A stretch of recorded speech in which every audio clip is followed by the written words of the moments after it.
Well, guys, it's time for a long video. Now I'll be reviewing a Roblox game that I started to enjoy recently, which is called Whizzbang. What is Whizzbang? It's a Roblox game about World War I that actually captures the horrors of war probably the best. World War I games in Roblox have two sides. One is arcade, like the game Entrenched, and the other is realism, which tries to capture the horrors of war, like Centaura. But this game is really on the horrors of war side, on the very edge, with the only inaccuracy being how long and boring trench warfare really is. Centaura may have its ultra-realistic sound effects, but in Whizzbang, it compensates it more than enough with constant bombardment. You don't frequently fight in Whizzbang actually. You mostly just walk around the trenches, constantly bombarded by artillery fire. It's boring, but it is intentional and is one of the aspects of trench warfare. I feel like Centaura's gameplay is arcadey, only the atmosphere is realistic. Because would you constantly have a fight in a realistic war? Obviously not. But with Whizzbang, the times when you fight are infrequent and quick.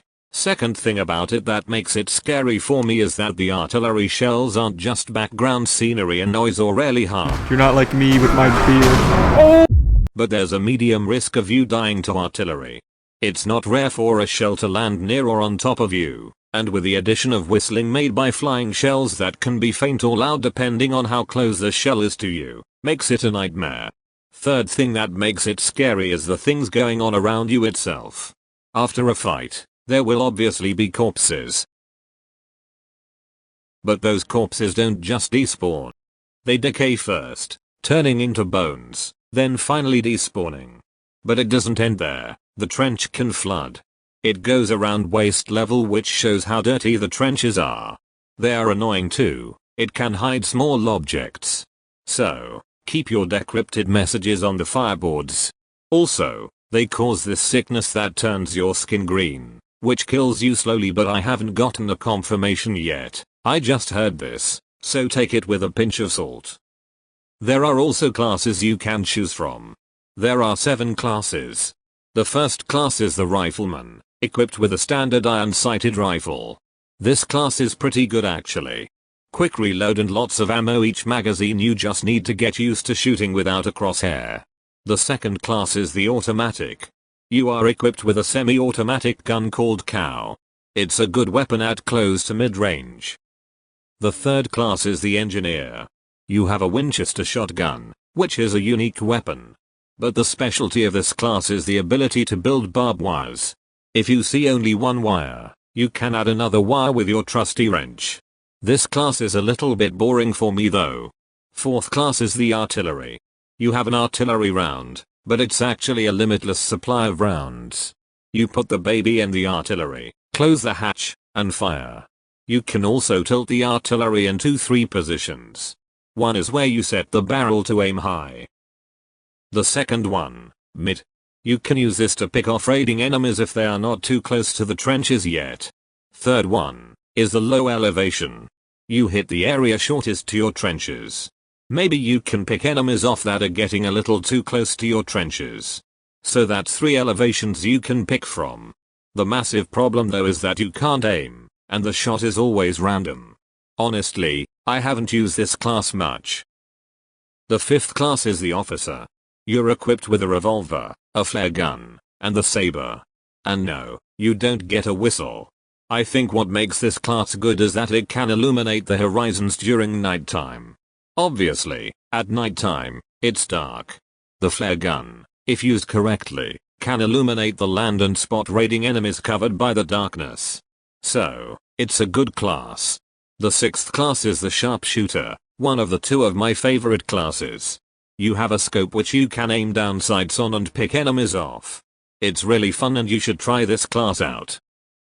The 7th class is the Medic, my other favorite class. It is the backbone of your mates. You can heal the wounded and the sick using the syringe by pressing the left click button, and add wooden limbs which in this game are called prosts to the handicapped. You can get them from the medical crate, which you have to drop the crate first by left clicking. You can also heal yourselves, which is essential if you want to be aggressive. Although I do not like all the classes, you should try all of them out. You can also raid trenches. Sometimes, enemies drop these papers that give clue to the code which you have to type in the typewriter to commence a raid. Once a raid happens, oh, it's fun. Tanks spawn in and move towards the enemy trenches through no man's land.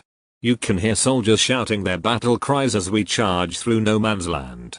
When you arrive to the opposing side's trenches, you have an objective. Find 5 explosives, then you put them on 5 locations. The locations are highlighted, so you won't have to find them. Then, you have to survive for 45 seconds. I recommend running back to your trenches, and run back to your trenches. If you survived, then in 30 seconds, the area outside the trenches are bombarded in a creeping barrage manner from the enemy's side, increasing their range in every shot quickly. When I first experienced this, it was intense. When you die, you can't instantly respawn. You have to wait first in the bar. Fortunately, the new update remade the bar so that it's bigger, and you get to do more stuff in the bar other than just drinking. First thing you can do is gamble away your cheese, the in-game currency, which you earn from kills.